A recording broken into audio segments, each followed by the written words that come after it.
Good morning, everybody. It's a great pleasure to be back in Singapore. It's wonderful to see old friends. I'm particularly pleased to see Ambassador Changyan, who's been my counterpart for the last 3 years, also here with me today. I chose to speak on a title of India and China 50 years after, because in many ways the relationship is dominated by what happened 50 years ago. Now, even as many in India are immersed in dissecting the 1962 conflict, a few other developments are actually taking place in India-China relations. On Monday, we will have perhaps the largest Chinese economic delegation ever in India, led by the chairman of the National Development and Reform Council. It will be a delegation of almost 200 economic policymakers and implementers. A day later, we would have China's premier conference, the Bao Forum, hold its first ever event in India, where about 150 businessmen and corporate leaders would be meeting their Indian counterparts and discussing business.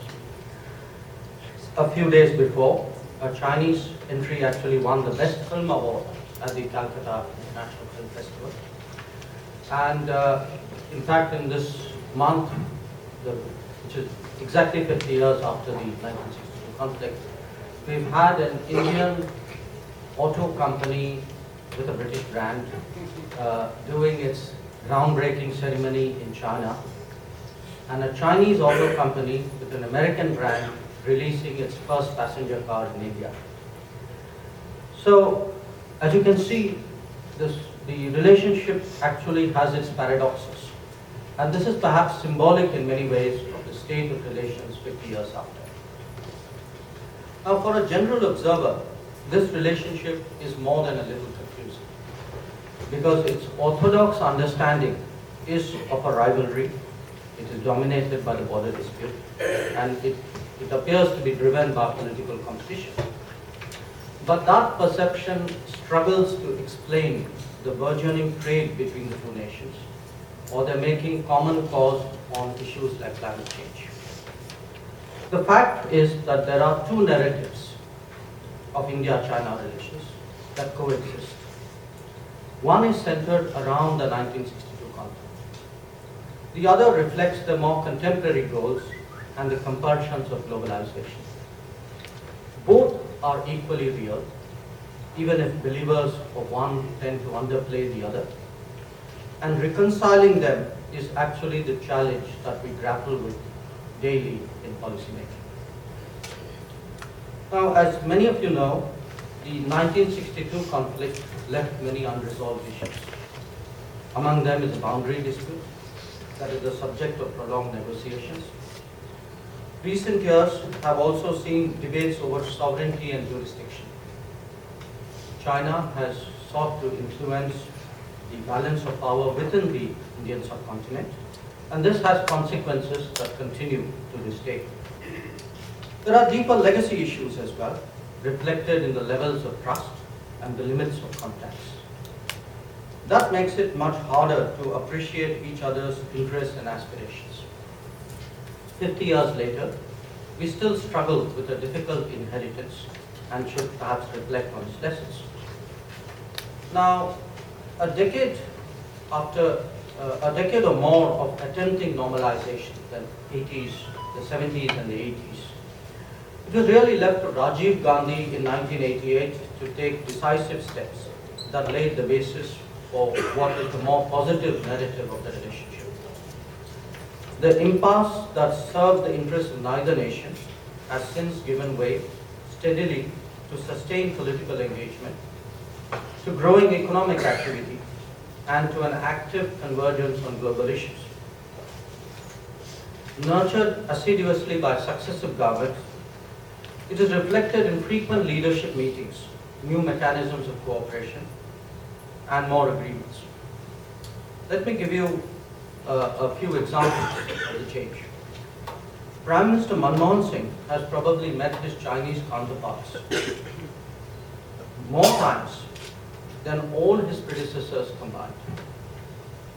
Of the 130 odd agreements between India and China, 60% of them actually date to the last decade alone. And we have today 36 dialogues and mechanisms, and again the bulk of them go back to this period. Now there's no question that the game changer in the relationship has been its economic aspects. Bilateral trade, which was less than $3 billion in 2000, was last year $74 billion. India is also the largest destination for Chinese project exports, which are estimated at US $55 billion today, mainly in the infrastructure sector. 19 Chinese state-owned enterprises have established more than 40 offices in India. And investment figures are, of course, a little harder to estimate because of their routing. But clearly they're growing, and they're growing rapidly. Among the prominent Chinese companies already in India are Lenovo, Sony, Haier, Huawei, ZTE, Yugong, TBA, Zoomla. In China, the Indian footprint includes the Tatas, Mahindras, Infosys, Wipro, NIIT is setting up, Bharat Forge, Thermax, Sundaram Fasteners, Dr. Reddy's, Binani Cement. I could keep going. Now that the economic engagement has reached serious levels can be gauged from market shares. It is estimated that 30 to 35% of the power plants which are under construction in India under the 12th five-year plan period are sourced from China. Chinese telecom companies are also estimated to have about 35% of the wireless infrastructure market in India. Lenovo leads the Indian PC market with a 9% share. Sony leads the Indian construction equipment market with a 20% share. And TBEA leads the Indian high voltage transmission market with a 27% share.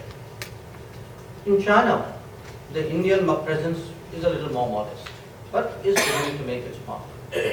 Mahindras have 9% of the tractor market, second only to John Deere as a foreign player. Binani Cements manage a sizable quarry to cement operation. NIIT operates 205 centers for its IT education business. The Tatas, of course, are across the spectrum, and I mentioned the JLR Cherry plant opening last week.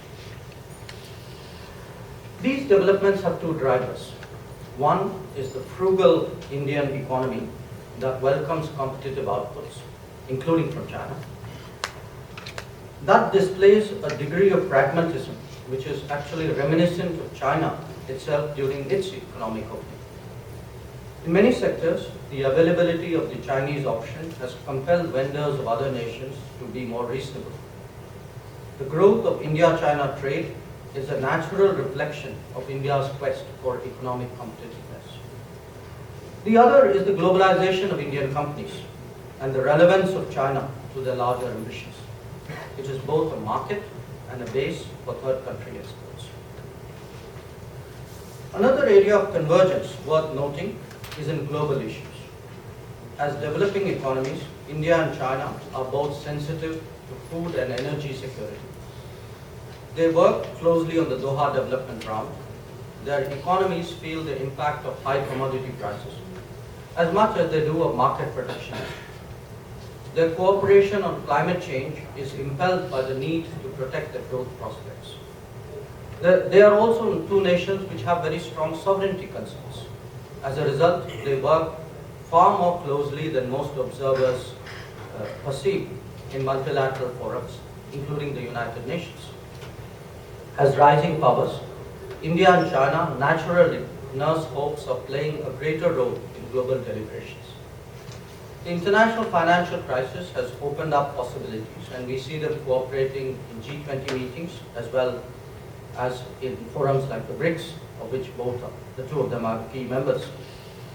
In some ways, all of this is a throwback to the pre-62 era, except that this time around, it is driven more by interest than by sentiment.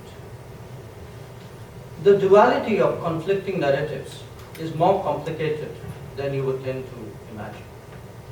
Contradictions apart, new issues sometimes inject fresh light into dormant distrust. Even progress can actually create its own difficulties. Let me explain. Controversies over visas revive arguments over sovereignty and territoriality. Defense exchanges were actually briefly affected by a desire for selective engagement. Trans-border rivers are a subject of great sensitivity. Even if creative diplomacy prevails, which it has in these cases, it does remind us that the embers of the past remain alive. Accommodating each other's rights has not been an easy process. Although both nations seek to expand the nuclear share of their energy mix, India's global engagement in that regard does not seem to get adequate understanding. Nor has the Indian goal of occupying a permanent seat in the UN Security Council struck a chord, although there is ample history of Indian support for China's cause. Conversely, China's growing presence and activities beyond its borders raises questions among sections of Indian opinion. There is, of course, no getting away from the border dispute that is so central to the first narrative. Special representatives who have been charged with finding solutions have held 15 rounds of talks so far. We have reached an agreement on the political parameters and the guiding principles of a settlement. However, it is difficult to disclose details of what is work in progress. Since that constrains us from generating news, the focus shifts to transgressions across the line of control, real or perceived. In all of this, the achievement of maintaining peace and tranquility through 4 agreements in 93, 96, 2005 and 2012 may not always be adequately appreciated. Respect for that achievement should rise when we see other disputes where that has not been possible. This is also perhaps an appropriate juncture to draw attention to our expanding defense exchanges. Discussions during the recent visit to India of Defense Minister Liang Guangli have added to their intensity. The engagement process is all the more important as modernization efforts are underway in both militaries. The area perhaps where we have the most catching up to do is in people-to-people contacts. The number of Indian students in China has grown appreciably. We now estimate it at around 10,000. In contrast, Chinese students in India are still less than 1,000. Cultural activities on the whole remain limited, although we have had some exceptional events in 2010 and 2011. Few of our films are shown in each other's countries. In China's case, more due to quota restrictions than lack of public interest in Hollywood. Contacts between our media have grown in recent years, assisted by strong support from the governments, and think tank exchanges have flourished, although they too have room to grow. Now last year, about 700,000 people traveled between the two countries. It's a great improvement on the past, but compare this with figures for Japan and China, which is 4.64 million, and Japan and Korea, which was 6.5 million. Air connectivity is limited, which is actually as much of a cause as a symptom of the problem.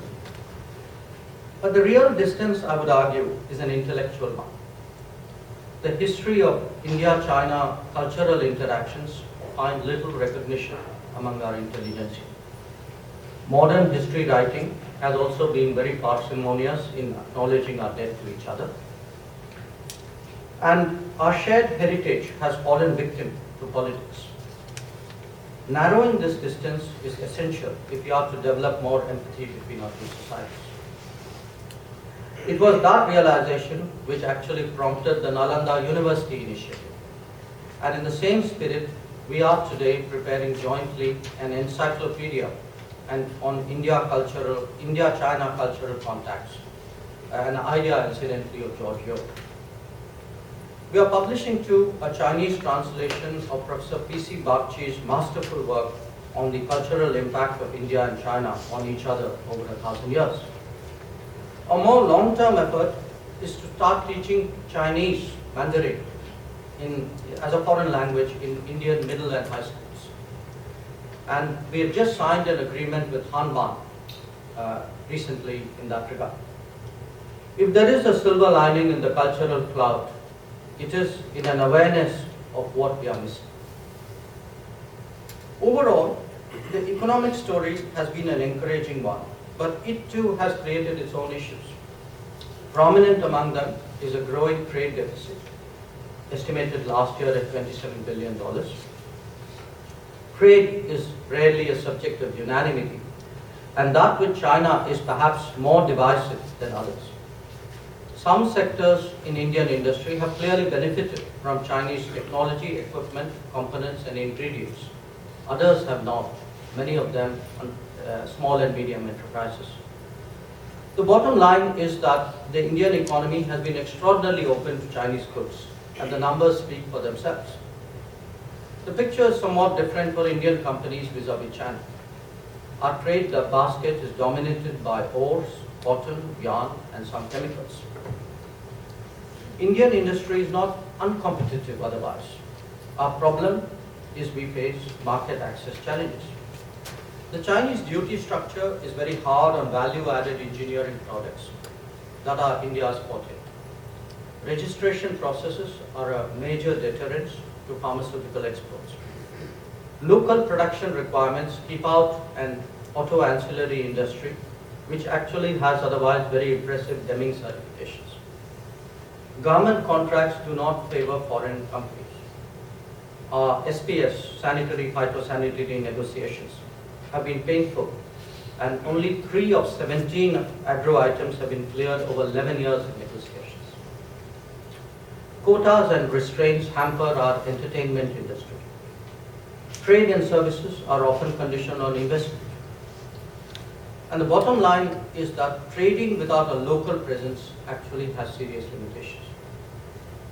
These issues have created a situation that is not in the interest of either party, and it remains to be seen if our joint search for solutions is serious and effective. Greater investments can offer some solutions while also raising the economic engagement to a higher level. The nature of the market in both countries will push investors to localize. This should end up creating relationships that play back into the home economies. Investments can also help support and sustain more smoothly projects in India based on China sourcing.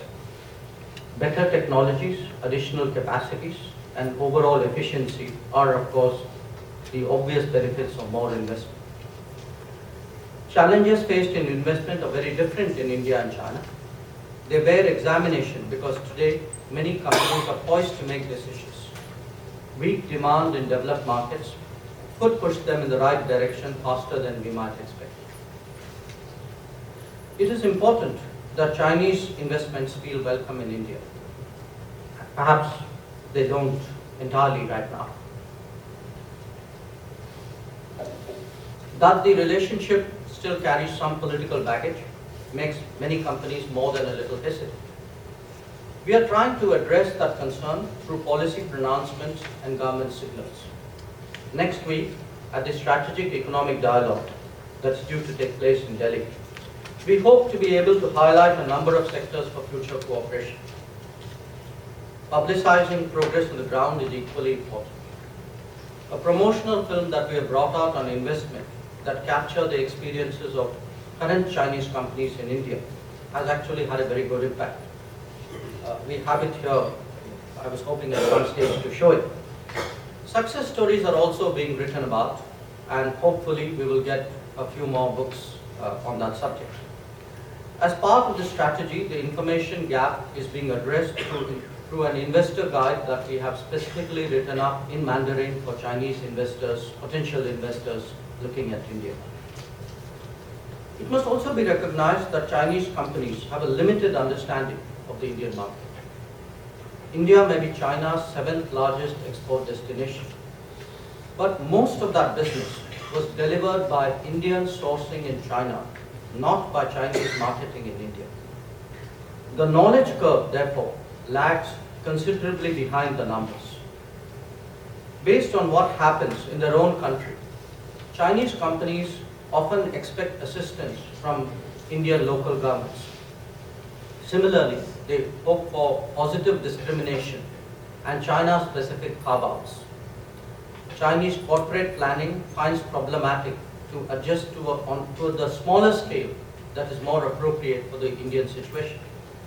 Assessment of skills availability and management of labor are more difficult than you might think. For certain categories of products, branding is also an issue. In the field of projects, Chinese companies have struggled to create a working model that is less reliant on the export of their own labor. Matching business cultures can be as challenging as operating under different rules and regulations. Prospects for Indian companies in China are no more certain, although their problems are very different. The IT industry and services in general should note the Chinese interest in expanding the services segment of their economy. But they have to localize much more to overcome their current HR limitations. Areas like pharmaceuticals are promising as China's health sector upgrades, but a more detailed understanding of the working of the Chinese market is required. Pressures to invest will remain strong, as will be the attraction of obtaining national treatment in China. But finding a reliable and long-term local partner is itself an entry challenge. Given the mismatch of scales, even successful JVs feel the push for continuous expansion. Indian industry also needs to appreciate the rapid pace of changes in China. With higher labor costs and better skills, China is moving up the technology ladder very rapidly and displaying much more sensitivity to environmental costs. That China will provide a different set of opportunities for those willing to make commitments now. The India-China Economic Connect is being facilitated by the creation of a more positive enabling environment. There has been some progress in the establishment of banking facilities, though Chinese licensing practices pose viability issues for Indian banks. The first Chinese bank branch opened last year in Mumbai, and we await further developments. As part of a BRICS understanding, it was also agreed that Indian companies in the infrastructure sector would be permitted RMB-denominated ECBs, subject to caps. The banking industry in China is expanding its familiarity with corporate India, and we have seen the beginnings of project finance. China's neighbors are among its top trade partners. In contrast, India's are not. That is partly because South Asia is both underdeveloped and under-integrated. The emergence of China as a significant neighboring trade partner is a new experience for India. China has experience in dealing with neighboring economies. India's is relatively limited. Economic dependence with political differences, which is really the challenge of reconciling the two narratives, has its legitimate worries. We should also note that China is a net importer vis-à-vis most of its neighbors. Machinery from Japan, ROK and Taiwan, components and raw materials from the ASEAN, energy and raw materials from Russia and Central Asia. The relationship with India is relatively unique because it's more export driven, and that calls for greater understanding of a very different work culture. Now, how can Singapore come into this equation? To a degree, it already has, through ASEAN-led forums and its CICA with India. Much of what is taken for granted in Singapore is actually rocket science for Chinese companies working on their India strategy. They grapple with issues like location and infrastructure. They do not understand that demand in India can be regionally differentiated, nor have they developed adequate comfort with the process challenges that India can sometimes offer. As Chinese interest in investing in India grows, there are natural opportunities for more experienced players who've been there and done that. India and China have to come to terms with the past if they are to contemplate a better future. They cannot airbrush the difficult times of their history, but nor must they live in it. There are complementaries and convergences waiting to be exploited, just as there is a trust deficit waiting to be addressed. At the 18th Communist Party of China Congress, President Hu Jintao called on countries to accommodate the legitimate concerns of others when pursuing their own interests. Such a far-sighted approach would surely help shift the balance in favor of a more positive narrative. Thank you very much.